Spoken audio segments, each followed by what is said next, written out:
It's the Locked On Flyers podcast for Wednesday, December 3rd, your daily dose of Flyers news, analysis, and high quality content that is still bummed out about this Foerster injury. Could there be an answer with the Canucks?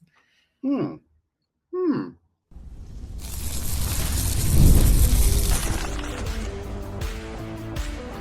Locked On Flyers, your daily podcast on the Philadelphia Flyers. Part of the Locked On Podcast Network, your team every day. Hey there, and welcome to Locked On Flyers, part of the Locked On Podcast Network, now the #1 sports podcast network. I am Rachel Donner. I've been podcasting about the Flyers, the NHL, and hockey for a decade, and I'm here with prospect expert and Flyers credentialed reporter for 20 years, Russ Cohen. Today's episode is brought to you by FanDuel, so if you want to be right in the middle of the action this season, visit FanDuel.com. Place your NFL live bets all season long. To keep up with our latest episodes and Flyers news, you can find us at Locked On Flyers on all your favorite socials. And we did get some encouraging news yesterday. The Phantoms announced that Oliver Bonk was off of IR and was joining the team. So we'll see if he plays this weekend. I certainly hope he does. I think that would be exciting. Yeah, it'd be fun. Yeah, and as a side note, Max Gwinnett is finally there and practicing with the team, so maybe we'll see him in the lineup. We had talked in yesterday's episode about, potential switch ups in the lineup, just to give some variety. And with a 3-game weekend, there was an opportunity to do that. So interested to see that. But of course, we're still kind of reeling from this Tyson Foerster injury from the Monday night game against Pittsburgh. And obviously some adjustments do need to be made here. And I think for me, the obvious answer is to move Brink up into that line with Cates and Travis Konechny, move Grebenkin up to play with Coots and Michkov, and then you either have Delorier in that fourth line spot or you make a call up with the Phantoms there, right? So to me, It's either going to be Grundstrom or possibly Anthony Richard. Yeah, I think that's the most likely scenario. I think what you talked about for roster, for line construction makes sense. Brink showed a little extra jump in the previous game. So yeah, I mean, that's their best bet to replace some of the lost offense that's going to be there. Yeah, I mean, obviously we know Brink can play with Cates, right? And I just think that is the right fit, at least temporarily. And, we'll see what happens. Moving on from there, if there's an update on Foerster or any call-ups after this, we'll certainly talk about it on tomorrow's show as well. But in the meantime, the Vancouver Canucks last weekend basically said we're open for business, right? Could be a fire sale out there. I do think, based on what we heard from Elliot Friedman and some other reporters, that it's a cautious fire sale, that they're not just going to sell off now, that they could wait a little bit longer. They could wait for the pre-Olympic mini trade deadline. But if there was an offer that came up now, maybe they'll take it. And, I think that's the right strategy on the Canucks side of things. That's for sure. It is. And, again, I was told on good authority that when the Canucks were in the New Jersey building we were in, that was the first time they were there all year. So clearly they're going to make the rounds and talk to GMs, see what's out there, see what they can cultivate. And certainly the Flyers would be interested in guys. The name I hear the most is Kiefer Sherwood. The only problem is I heard a lot of Pius Suter in the offseason. He's got 12 points in 25 games. He's not going to reach that 46 points. What you have to look at is, can he reproduce what he's doing? Because he's, got an insane shooting percentage right now. 61% of his shots are on goal based on what Instat tells me. So, is that going to happen again? Or is he having a red hot year and, you bring him in and he'll go back to, like a 18-goal season after that? That's possible. So it really does depend what you give up to get a guy like that. And Vancouver might just take picks, and the Flyers have picks. So that could be a fit just because, Foerster's going to be out a little bit, and that could be a fit. Yeah, I think part of the problem is that a couple of the guys that you might want to think about are on IR right now. Right. And so that's a challenge for the Canucks, with Philip Yeah. Hedl on IR, Teddy Bluger's on And Hedo's had IR. a career, I mean, had a injury history. Right. I Right. I mean, like Bluger a lot. I don't know if Tocchet would like him, but I like the way Bluger plays. exactly. I do too. And I think the injury problem is a thing, but I do think that we look at Rick Tockett's familiarity with this roster, right? And so anybody, in my opinion, that the Flyers would trade for on this roster are going to be thoroughly vetted Yeah, by Rick Tocchet, and they're not going to trade for anybody that Rick Tocchet doesn't mesh with that's on true. that team and doesn't feel like could fit into what he's trying to build here. And I think that is the advantage that the Flyers have, that Danny Briere is not going to just go after anybody. Right. And I think there'll be a more complete set of It information. won't be like the old days where you pick somebody up and John Tortorella looks at him and says, "Yeah, that's nice, but." Exactly. This is gonna be a lot more of a collaborative process here. Right. So, and I do think that, maybe because of that, there could be a willingness for Danny Briere to overpay because Mhm. Tocchet will talk somebody up so much. Right. But so I do think that risk is there for sure, and I want to acknowledge that, but I don't think it's necessarily a problem in the grand scheme of things I mean, it because depends what kind of picks we're talking. Like, if they overpay with a second, okay. If you overpay with, like, a first and a second, not okay. So it really depends on on the pick side that. of things. I think if Yeah. it's more of a player for player kind of deal, I think that I do trust that they kind of know where their prospects are based on who the Flyers have traded away for like change of scenery Mhm. deals, over the last couple of years, at the prospect level, at the AHL level. Mhm. I'm pretty confident in Danny Breyer's ability to choose the right guy to include in that. Yeah, I think you're right on the pick side of things, though. I would not want them to give up, those future top assets Right. there for something like this. I think the only kind of deal that you maybe want to make with the Canucks is the less likely and almost impossible deal for Quinn Hughes, right? And Right. that's the elephant in the room with the Canucks is Quinn Mhm. Hughes. And everybody and their mother says, including Quinn Hughes's mother, says that they'll probably end up sending him to New Jersey eventually just to reunite the brothers. Right. And, there's a lot to be said for that. But I also think there's a lot to be said for Quinn Hughes, hockey player, to want to forge his own path. And that's what he'd been trying to do, at least in the interim in Vancouver. But that team just couldn't build around him And I effectively. think that's why that's sort of over. But if you trade for him, just know you're not going to be able to re-sign him. And so that's the trick of this. The Flyers will never be able to re-sign him. He will sign with New Jersey as a free agent if he doesn't get traded there. Like, he's going to New Jersey. But if Yeah. you get him for a year and change, that's what you're getting him for. Right, and that's where I do think that it is possible for him to go somewhere else in the interim to a top contending team, right? That's gonna make Mhm. the cup final potentially like Mhm. this year or next year, right? Yeah. And then let him go hang out with the Mhm. brothers, right? Let him make a run on his own. And like, wouldn't that be the cat's meow if Quinn Hughes could go win a Stanley Cup somewhere and then bring that energy to New Jersey? And I feel like that is the only other option here. Yeah, I think that is the other option. I agree with you on that. Yeah, I think, I saw some trade options out there for the Flyers Mhm. and Quinn Hughes. I don't think for all the reasons we just talked about, it makes sense for No. either the player or the Flyers. I saw like a 1-to-1 for Owen Tippett, which I think is not enough. I think it would have There's never. right. Maybe Bobby Brink, a high pick, and Emil Andre to so there's a defenseman back. I think It's if on the it's right a track, but it's not enough. yeah, I think that one is much closer. That was Hannah Stewart on Mhm. Bleacher Report suggested that one. But again, I truly think that if he's going anywhere that's not New Jersey right now, it's to a top contender that needs like that missing piece. I mean, I I mean, just know almost this: if you're the Flyers and you're going to get Quinn Hughes, and you say to Vancouver, you can't have Porter Martone, you're losing your next two best prospects, or at least one of them, and more. And so like that's Right. definitely in the trade. Like there's no way around it.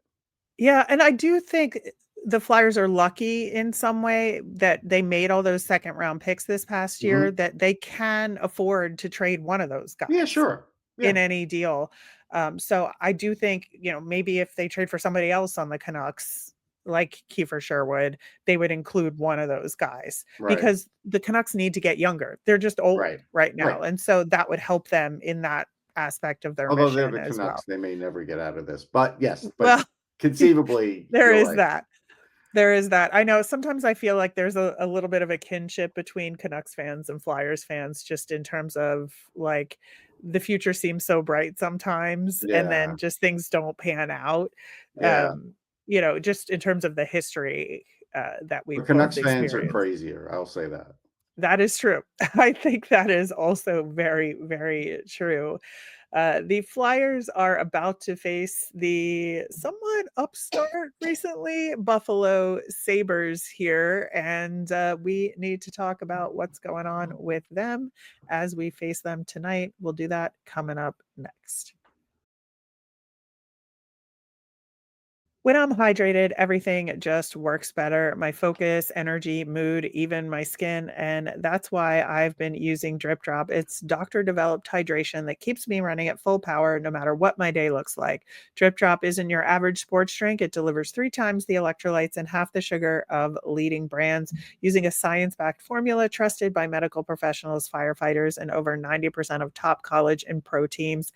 I work out a lot. I like using DripDrop as part of my daily routine. I'll mix a packet in the morning before I go to the gym to make sure I have the right level of energy to power through that spin class or my weights day. My go-to flavor is zero sugar strawberry lemonade. It's become my secret weapon for staying hydrated, which is so important. It helps me feel sharper, calmer, and honestly just better overall. Right now, DripDrop is offering podcast listeners 20% off your first order. Go to dripdrop.com and use promo code LOCKEDONNHL. That's dripdrop.com, promo code LOCKEDONNHL for 20% off. You can stock up now before the heat hits hard and keep your body and mind performing at their best with DripDrop.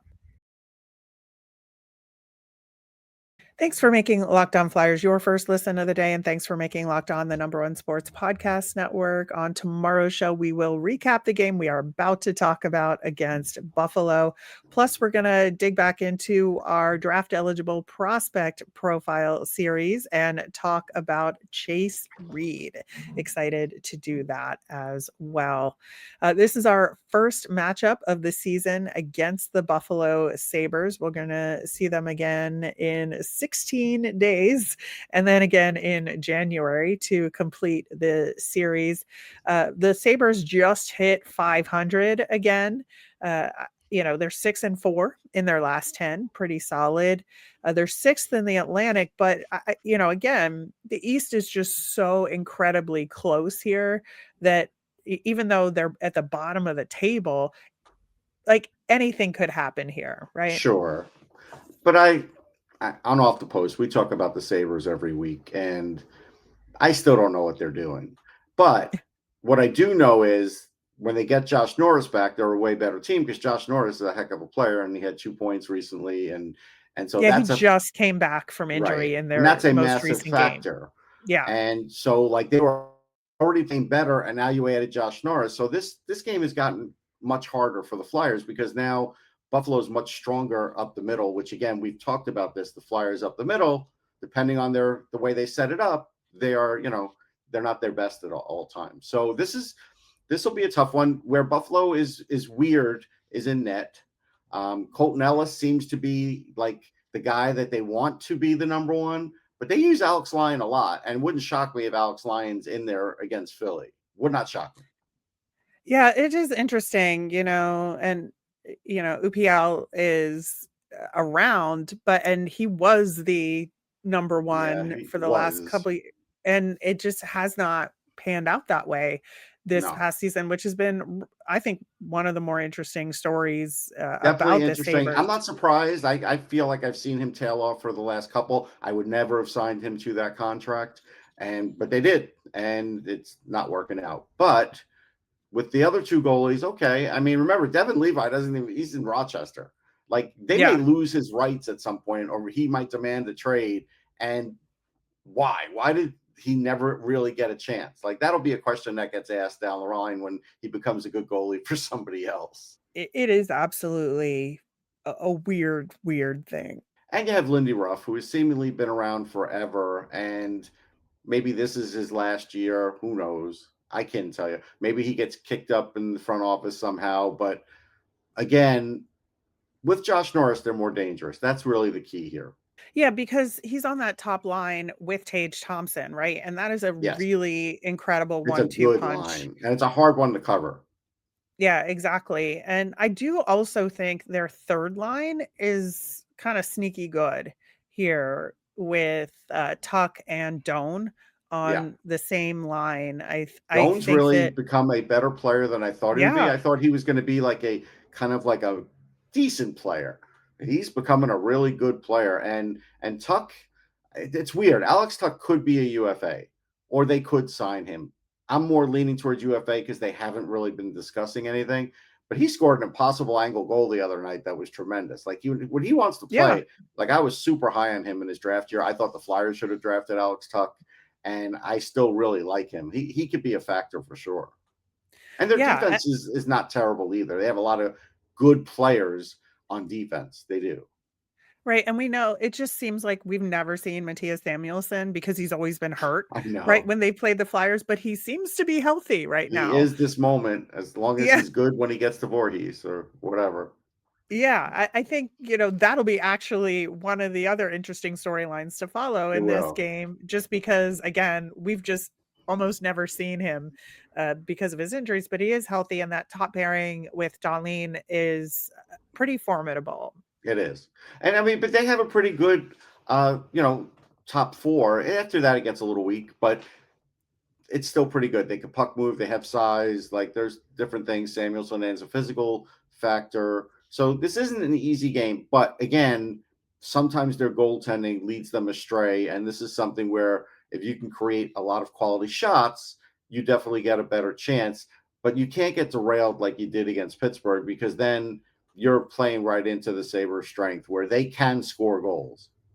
Yeah, I think some of this is unfortunate timing because we talked a little bit on yesterday's show about the Flyers power play and, some lack of success there and that special teams was, part of the Flyers downfall. Well, interestingly, the Buffalo Sabres have the number one penalty kill in the NHL right now. They're at 88.9%. And the Flyers had been up there. The Flyers PK has now slipped to ninth overall.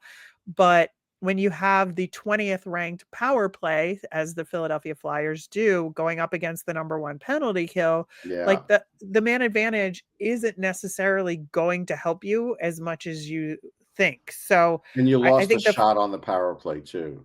yeah, exactly, exactly. So I do think it's going to be especially important that the Flyers are dialed at 5-on-5 because they're going to have to get a strong percentage of their quality scoring chances at even strength.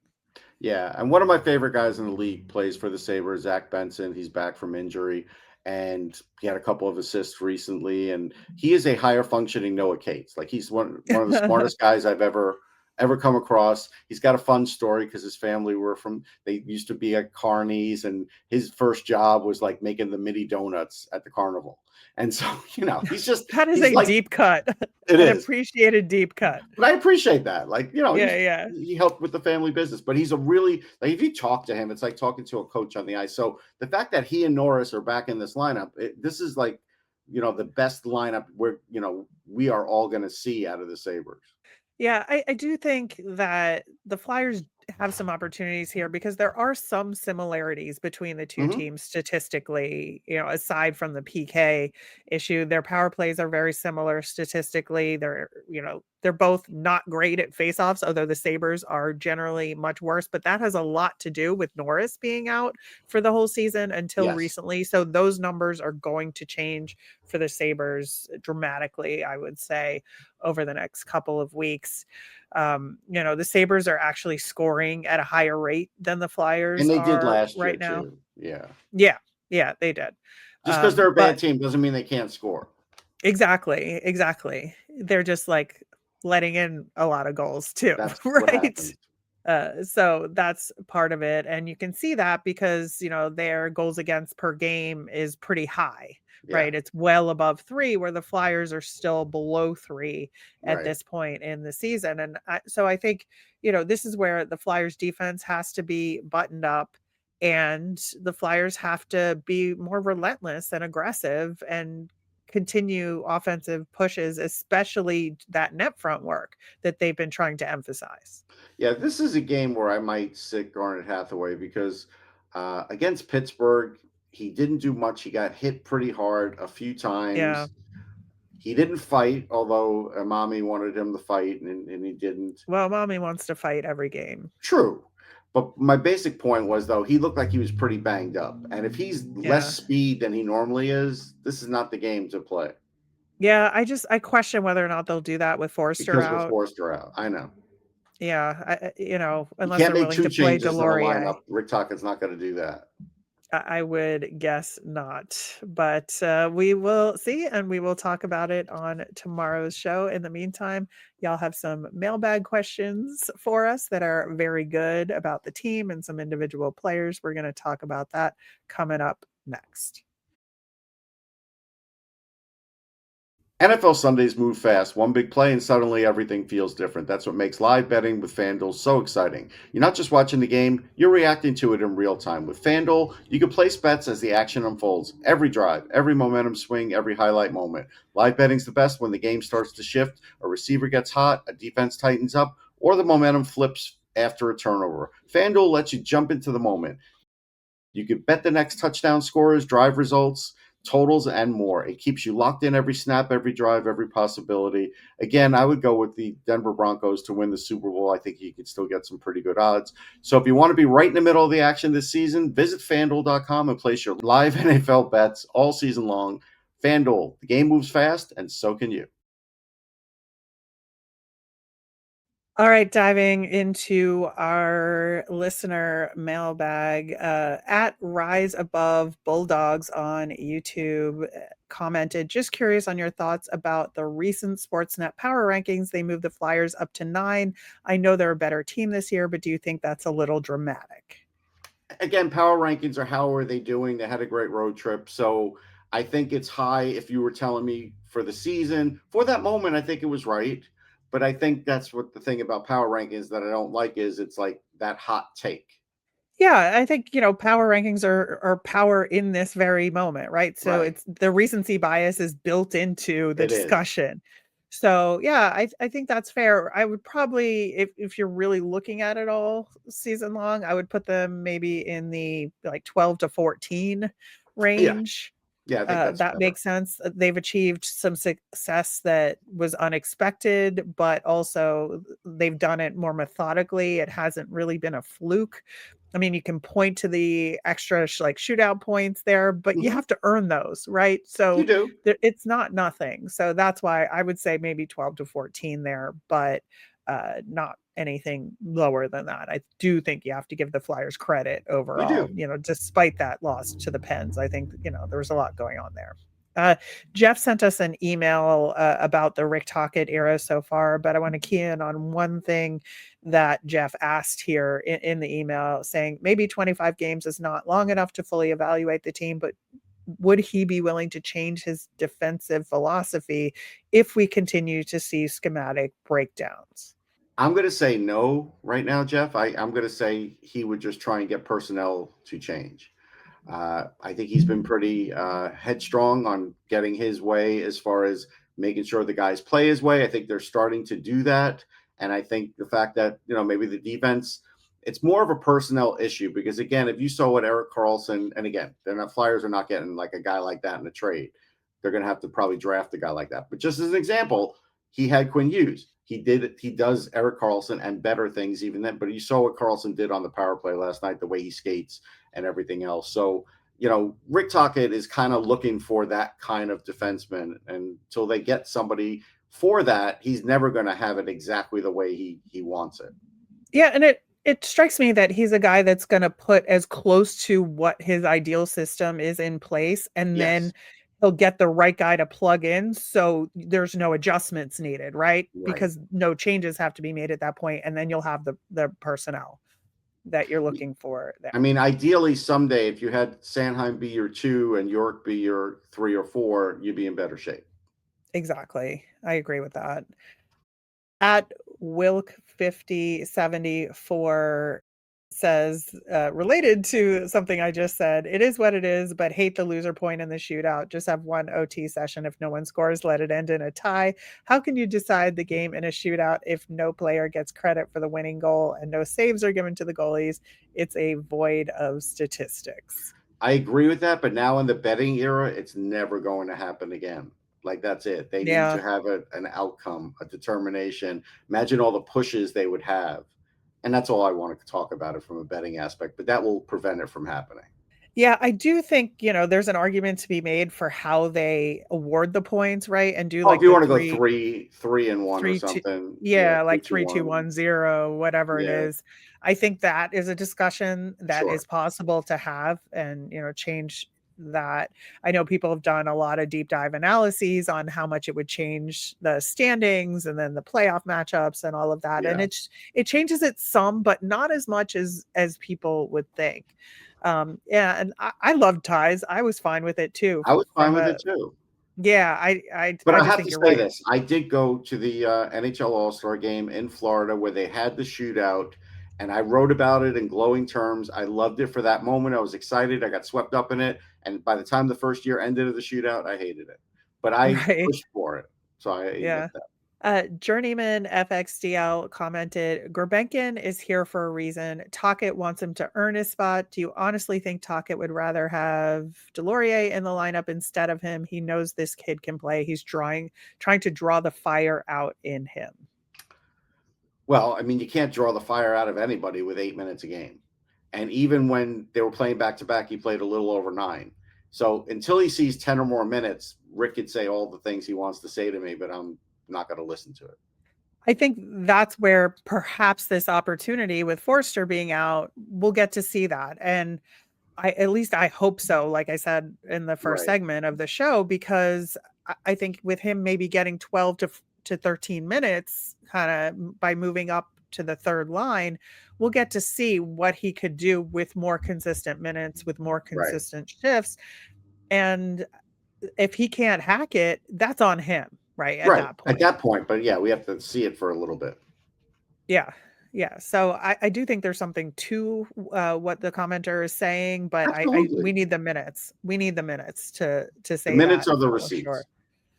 Yeah. Finally, we had Joe McCloskey comment a question for Russ specifically, just because there is a lot of hay made about Russ being a New Yorker. So Joe commented, how did you end up being a Flyers writer? Obviously, you're a New York guy, but you spent 20 years writing about a team from Philly. Love the show and your work. Just wondering how it came to be. I appreciate it.